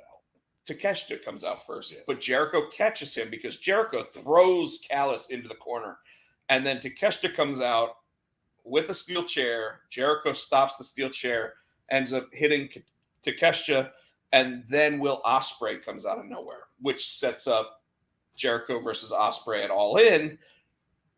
But what I didn't like was Jericho's getting his ass kicked a week after the entire Jericho Appreciation Society, including Sammy Guevara. Sammy didn't quit, though. Everybody else was like, "We don't want anything to do with it." But hold Sammy, on. Sammy let me explain why this is a problem. Sammy comes out, makes the save. Okay, Sammy's babyface. Sure, Sammy can make the save. Except for the fact that anybody who watched the first 3 minutes of that segment knew that Jericho was going to join Don Callis, which means he hasn't changed at all. He's still the same jackass that caused all the problems that Sammy last week said he would not be a part of. And it would take Jericho finally learning the error of his ways for Sammy to finally sit there and go, "Maybe I'll be there for you."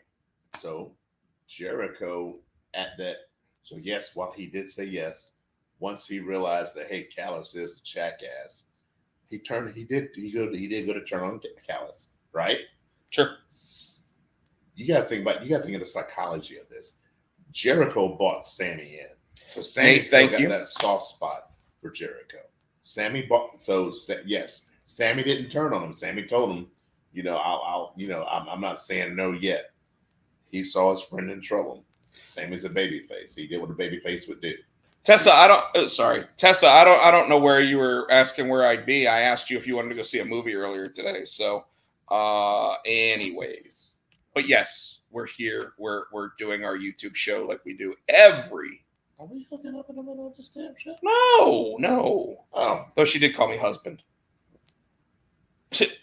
I'm not going to say that out loud. I'm not getting banned tonight. Anyways. So that's how it is. So we got Jack Perry saying next week he's going to retire the FTW championship. Yep. Darby Allin, Nick Wayne against Gates of Agony. Boring. Except I don't think it was that boring. The crazy Jack Nicholson Joker Sting. Yes. We finally have Joker Sting back. Yeah. MGF and Adam Cole do some bonding at the Outback. Yes. And MGF came up with a new move. Not only do they have the kangaroo double kick. clothesline, now he's got the kangaroo. Well, the fact that Adam Cole keeps going, we are not doing the kangaroo kick. My favorite is when they put the alligator and the little blow up alligator with this one, and they got the hats on like cracky. What if they're trying to sound like Crocodile Hunter and Crocodile Dundee? Yes, they're trying to sound like Steve Irwin. Yes, that was funny. Crikey. So and then so they get in trouble. They get called into Tony Khan's office, and you hear yelling behind the door, and they come out, and then MJF's like, he's gonna be sorry about that. You know, the War 24. He's gonna be sorry. And Tony Khan goes, "What'd you say?" He's like, "I don't nothing." He was like, you look good today, Tony. He goes, "Oh, thanks." Close the door. He goes, I was gonna tell him off. That was fucking. When he's like, he fucking bitched out. Tony Khan opened that door. What'd you say? Well, and Tony Khan's like, well, it's really good seeing you guys too. It's really nice. Yeah, like all of a sudden he just dropped back down to like normal. It was funny. Like this finally wore off. Yeah, whatever. So they head to the ring. Ryder Straw and just missed him, and he kicks the car tire, and it hurts his foot. So then you have while he's wearing a neck brace. Yes. So now he's going to have a neck brace and be in a wheelchair probably next week. Do you think Roddy Strong likes the fact that he signed with AEW, or do you think he should have stayed with Diamond Mine? I don't know. I think if they put him, they might be putting him with the Kingdom, and I think they might be something's coming up. I think something's coming good for Roddy if he sits tight. So MJF gets a kangaroo kick chant going because him and Adam Cole are in the ring. They get jumped by Aussie Open. I think the thing that made me pop is they finally got in control. And they had one of Aussie Open in the corner. MJF. Just like a kangaroo. It was getting ready to kick the shit out of him, and the dude pulled him out the ring. I want to see how he's going to do that. But yeah. Yeah, so that was interesting. That was funny. I bet he's going to have to do it from the corner to make it look like he's actually like using the kangaroo tail to sit there and kick with both legs. Yeah. All right, now we got the Texas Chainsaw Massacre match. I didn't understand the point of this match. I know they're trying to, which that video game looks dumb as hell. I'm going to tell you what the point of this match was. To make the Mountain Dew Pitch Black match look like match of the year is what it was meant to do. I didn't get it. I mean, but you know, it is what it is. It was so terrible. Yeah. Jarrett pins Hardy with the help from his boys. And gets a belt. Oh yeah, that's a belt. Then we got the Bunny. Leatherface actually came down to the ring. Yeah. Then we got Britt versus the Bunny. Sure. Which Excalibur kept trying to tie back into the Texas Chainsaw Massacre match, by the way, saying that Bunny was actually crazy, which I thought was funny. But go ahead. Yeah, Britt ends up winning. No, this is where the House of Black laid out the Acclaim. It was tonight. And then you got the was that the main event? The Young Bucks? Yes. Then I'm going to let you go for that one. The Young Bucks versus the Guns. I know you had something to say. So I've had problems. You and I have problems with wrestlers being in charge of their destiny. Hulk Hogan, obviously, like one of the episodes. Called creative control. But it's not creative control. It's obviously Tony Khan still has the book, right? Tony Khan's the one that gets to make the decisions. The problem with this match is by the way, it's the Guns from Bullet Club Gold or the Gun Club versus the Young Bucks. The Young Bucks are getting ready to go after FTR for the World Tag Team Championships. Their third time facing this team. And they're doing it at the biggest show at Wembley Stadium that AEW's ever done. Tino's already said he doesn't even care to watch the match because he expects who? Young Bucks. To win the match. Which means the executive vice presidents of the company go over probably the best tag team in the world. thus taking a 2-1 lead in the overall rivalry between the two teams. Yeah, this is tiebreaker, right? Yes, this is the rubber match. And they've been away from each other for, a year? Yeah. My problem with this is, yes, I do agree that the Young Bucks will find some dirty-handed bullshit to sit there and get themselves these tag team championships. Here's my problem with this match. Oh, we got a comment? Sorry. Michael Turner says the kangaroo kick will happen at All In. Yes, 100%. In fact, it'll probably be Adam Cole that hits it, not MJF, just because. But it'll be in the open match, not the main event. Anyways, the match between the Gun Club and the Young Bucks. AEW ended up saying this match will go after time if it has to, because the money from the proceeds of this match go to the Maui, fires and everything. So they're trying to do good stuff with the Fight for the Fallen stuff. The match is a little back and forth, but it looks like all the major moves are happening from one specific team. What team would that be, Tino? The Young Bucks. Okay. The executive vice presidents. So they go through the entire match and they pin a team that they have been trying to say, by the way, the second to last. The Guns actually lost the tag team championships to FTR. Yep. So they were the last AEW World Tag Team Champions. This match, they did not look like they ever were going to win. Ever. I knew as soon as they announced this match, he was going to win that match. This is one of those moments where... It's not only because they're also trying to be the best brother tag team, because they beat the Hardys, now they beat the Guns. This is a match that should have ended in a disqualification. Yep. Instead, they not only took all of the built-up heat that the Guns have established since joining Bullet Club Gold. Excalibur, as the match ended, sat there and mentioned that Matt Jackson has had a torn bicep, and this torn bicep was now being attacked by the Gun Club, which brought out FTR. So not only were the Young Bucks able to beat the most recent former tag team champions, but they did it with a guy who has only one arm. Yep. Everything about this is basically putting over one tag team while making the other tag team look completely like garbage. Yep.